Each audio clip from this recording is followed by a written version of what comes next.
अस्सलामुअलैकुम my dear viewers, कैसे हैं? उम्मीद है बहुत अच्छे होंगे। आज ये एक बहुत दिनों की फरमाइश थी कि जी पनीर के लड्डू बनाना सिखाएं। जो हमारे घर में दूध फट जाता है उसका कोई अल्टरनेट निकालें, कोई जुगाड़ निकालें कि वो हमारा दूध काम में आ जाए, हमें फेंकना ना पड़े। दूसरा, समटाइम हमारे पास दूध ज़्यादा आ जाता है, बच जाता है, सोचते रहते हैं या अल्लाह क्या करे, दही जमाएं या क्या किया जाए, खीर बनाएं। वो बड़ा लंबा चक्कर पड़ जाता है। तो ये जी हलवा बाज़ार से मिलता है और हलवों के साथ सर्दियों में ख़ास तौर पे तो ये बनाते हैं आज। चलें जी, ये फटे हुए दूध का भी साथ साथ बताती जाऊँगी। ये मैंने अभी फ़िलहाल 1 किलो दूध ले लिया है। ये फ़िलहाल फ्रेश है, मैंने अभी लिया है और ये 1 किलो लेके मैं इसको उबाल रही हूँ। और 1 कप में मैंने थोड़ा-सा पानी डाल लिया है और 1 नींबू मैं काट के इसमें स्क्वीज़ कर लूँगी, यानी कि निचोड़ लूँगी। अगर मुझे लगा कि ये कम है, नहीं फट रहा, तो फिर हम दोबारा इसको दूसरा एक और नींबू इस्तेमाल कर लेंगे। अच्छा, नींबू से ज़्यादा इफ़ेक्ट जो आता है वो सफ़ेद सिरके का आता है, वो ज़रा जल्दी फट जाता है। अच्छा, इसकी एक तो चीज़ें बता दूँ कि ये वाला जो है ना, हमें सॉफ्ट पनीर चाहिए। पनीर 2 तरह का होता है, एक सख्त और एक नरम वाला। तो इसके लिए हमने नरम वाले पनीर के लिए क्या करना है कि उबाली दे के चूल्हा बंद कर देना है, नीचे चूल्हा ना जल रहा हो। और फिर 1-2 दफ़ा चम्मच चला के थोड़ी सी हीट इसमें से निकाल के और थोड़ा-थोड़ा करके ये जो हमने पानी सा बनाया हुआ है ना, ये देखो चूल्हा मैंने दिखाया आपको कि बंद है। तो इस दूध में डालते जाएँगे थोड़ा-थोड़ा करके और इसको फाड़ेंगे। अच्छा, ये बता दूँ कि अगर चूल्हा जल रहा होगा और फिर पनीर फाड़ेंगे तो वो सख्त बनेगा, दानेदार। हलवे में हमें दानेदार नहीं चाहिए, वो हम समोसों वगैरह के लिए या किसी और चीज़ के लिए बनाते हैं। तो ये जो है, ये हमें चूँकि सॉफ्ट पनीर चाहिए। अच्छा, अगर फटा हुआ दूध भी है और ख़राब हो गया तो वो भी आप एक उबाली देके और चूल्हा बंद कर लेंगे और उसके बाद आप फाड़ेंगे और इसको देखिए। अब ये इस तरह का, ये दानेदार नहीं हमने बनाना, ये पीला-पीला पानी ही हो जाए तो हम इसको निकालेंगे जी। एक नीचे छलनी रख के ऊपर पतला मलमल का जो कपड़ा होता है उसमें। ये मैं शेल्फ पे काम कर रही हूँ इसलिए कि आपको दिखा सकूँ, क्योंकि मेरा जो कनेक्शन मोबाइल का लगा हुआ वो इधर ही है।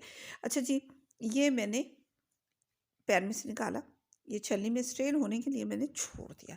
अच्छा, हम इसको टाइटली ना बांधेंगे ना कुछ और करेंगे, वो इतना हो रहा है, इतनी देर में हम देखते हैं। मैंने एक ले ली कढ़ाई, उसमें 1 कप लिया है मैंने दूध का, सादा दूध है ये बिल्कुल। उसमें डाली है मैंने 4 से 5 इलायची पीस के अच्छी तरह, ताकि इस दूध में खुशबू आ जाए। और 1.5 टेबल स्पून मैंने डाला चीनी का। इसको देंगे जी हम उबाली। जब उबल जाएगा, ये पहले आधा दूध आधा कप डाला था, इसलिए आधा ये अब डाला है। बाद में कभी आप सोच रहे हो कि क्या डाला है, वही दूध है, पूरा मैंने 1 कप किया है। चीनी जब हम डालेंगे इसमें तो चीनी अपना पानी छोड़ेगी और फिर होगा ये कि जो है ना, ये ज़रा सौगी सौगी सा हो जाएगा तो देर से ड्राई होगा, लेकिन हमने इसको पहले एक उबाली दे के फिर आँच हमने इतनी स्लो करनी कि ये धीरे धीरे धीरे कम होता जाए, लेकिन ब्राउन ना हो। ये ध्यान रखना है कि ये जलने ना पाए। तो जी, ये मैंने किया ये है कि साथ साथ अपने लिए चाय रखी हुई है और साथ साथ जनाब ये पनीर को मैं अब कर रही हूँ, उधर मैंने पकना रख दिया एक उबाली देके, वो धीरे धीरे प्यार मोहब्बत से पक रहा है। अच्छा, ये देखें जी, अब स्ट्रेनर से मैं इसको निकालने का तरीका बताऊंगी आपको। ये जी, मैंने पकड़ा मलमल का कपड़ा, छलनी रखी मैंने इस पैन में, पैन किया साइड पे और इसको प्रेम से धीरे धीरे धीरे करके मैं इसमें से पानी निकाल रही हूँ। पानी हमने बिल्कुल नहीं ड्राई करना।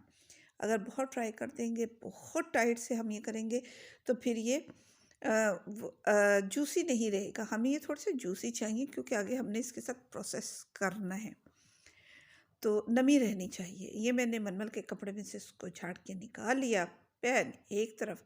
अब ये जो परांठ है, इस चाहे तो आप इस मैशर से कर सकते हैं, लेकिन मैं हाथ से करूँगी। इसे कहते हैं तली मारना हलवाइयों की ज़ुबान में। अब जी, मैंने इसको तली की मदद से सॉफ्ट कर रही हूँ, यानी कि सारा एक तरह से हो जाए बिल्कुल सॉफ्ट। फिर आगे इसके पेड़े बनाने में आसानी होगी। ये जी 1 मिनट भी नहीं लगा, शायद 4-5 सेकंड में ये फटाफट हो गया सॉफ्ट बिल्कुल। ये देखें, यहाँ पे इसको आप जितना आप तली मार के और इसको सॉफ्ट कर लेंगे उतना ही आपके लिए अच्छा होगा। अब वो मैंने एक साइड पे रख लिया और जी ये अब पक पक के देखें आधा भी नहीं रहा। जब ये इतना थोड़ा सा रह जाए तो ये जो हमने बनाया था ना पनीर, इसका ये मैंने गोला सा बना लिया था और ये मैंने इस वाले दूध में ऐड किया और अब इसको मैं पकाऊंगी। अच्छा, चीनी मैंने 1.5 टेबल स्पून डाली है। अगर ज़्यादा लोग चीनी खाते हैं तो ज़्यादा भी डाली जा सकती है, और अगर शुगर पेशेंट है, चीनी नहीं खा सकते, तब चीनी के बगैर भी ये काम चलाएगा। अच्छा जी, अब इसका पानी हमने करना है मुकम्मल ड्राई, लेकिन चूल्हा करना है आहिस्ता, इसलिए कि अब इसको बहुत प्यार से पकाने की ज़रूरत है, वरना जल जाएगा और फिर स्मेल आएगी और फिर ये अच्छा नहीं होगा। तो यहाँ पे मैंने आँच थोड़ी सी कम रखी हुई है, ये कि मेरी कढ़ाई भी थोड़ी सी आँच तेज़ सी बेध्यानी में मैं जो है ना चाय पीने लगी तो उस चक्कर में थोड़ी सी डार्क हो गई। अच्छा, अब मैंने क्या किया, मुझे लगा कि ये हो गया, लेकिन मैंने चेक करने के लिए इसको कढ़ाई के किनारों पे ले आई और इसमें से ना थोड़ा पानी निकल निकल के, पानी सॉरी कह रही हूँ, दूध निकल निकल के साइड पे आ गया, वो भी ड्राई कर लिया। और उसके बाद इसको मैंने ठंडा होने के लिए रख दिया। ठंडा होने के लिए आप रखेंगे 2 से 3 घंटे, फ्रिज में रख दें तो बेहतर है।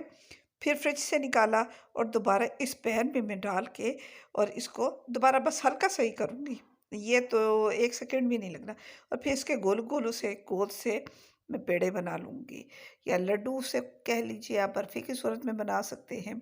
ऐसे खाना चाहें तब भी बहुत टेस्टी लगते हैं, और अगर ड्राई फ्रूट इसके अंदर डालना चाहें तब भी। अच्छा, ये मार्केट में बहुत महँगे मिलते हैं बाज़ार में ना, हलवाई पे की दुकान पे, तो ये आप आराम से घर में बना सकते हैं। और अभी चीज़ को मज़ीद डेकोरेट करूँगी, मैं इसके ऊपर लगा रही हूँ घर की जो फ्रेश क्रीम होती है ना, थोड़ी-थोड़ी सी मैंने एक चम्मच की मदद से इनके ऊपर लगाई। ये देखें जी, ये 1 किलो दूध के थे, 2 किलो के होते तो कितने ढेर सारे बनते। तो जी ये जब सारा इनके ऊपर लगा लूँगी, तो फिर मुझे इसके साथ पसंद है पिस्ता या बादाम भी हो तो मोटे-मोटे कटे हुए अच्छे लगते हैं।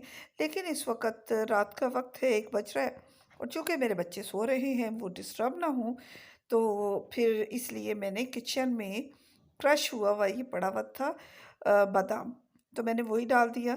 आप इस पे कोई भी ड्राई फ्रूट लगा के और इसको एंजॉय कर सकते हैं। ये इतना मज़े का बनेगा, इतना मज़े का, कि आप अपनी उँगलियां खुद ही चाटते रह जाएंगे। मेरी ये रेसिपी आपको कैसी लगी ज़रूर बताइएगा। ना बने, कोई प्रॉब्लम आए तो ज़रूर बताइएगा। इजाज़त दीजिए। अल्लाह हाफ़िज़।